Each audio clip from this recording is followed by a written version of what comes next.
So we inherit genes, but we also inherit ecology, culture, self-organization, the capacity to self-organize. These are things we inherit, and the nest is one of those as well. So we meet basic needs via the evolved nest. This is a set of social and ecological circumstances typically inherited by members of a given species. So I call it a cultural commons for human nature because it's found all over the world, the evolved nest. Most of our humanity is grown postnatally. We're not born this way or that way. All these things, self-regulation, receptive intelligence, sociality, compassion, morality, and how to live wise on Earth. So every aspect of a nest has been degraded in industrialized capitalistic societies. And what are the outcomes? Distress, dysregulation, and ill health. Your morality shifts to being all about me because you're not settled. You never settle. You're always a little bit discombobulated and easily threatened. That shifts your blood flow away from your higher order thinking to mobilize you for flight or fight. And so we're disconnected.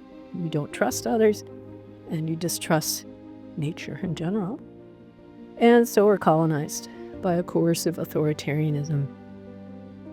In every situation, we quickly perceive whether we feel safe or not, safety or threat. And what we do in the States is, of course, we make ourselves feel threatened routinely.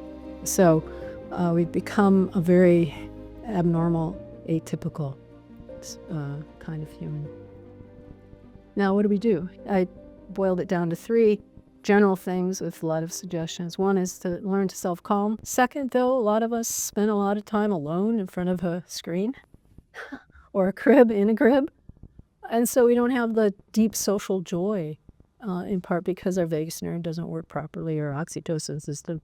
So you have to learn social joy to get along with others, to enjoy being with others, and to have fun and laugh. Laughing is so important. And then last, you have to expand your imagination to be more inclusive, to learn to respect people who are different from you. And that can be through friendship. That can be through reading books, watching movies, just joining a community organization that has different people in it, so that you learn to feel comfortable in a multicultural, diverse setting, that kind of thing. And so to be virtuous is to have your energy in a way enhancing the life of others, not shutting it down, not criticizing and tearing apart life, but it's here. We're here together.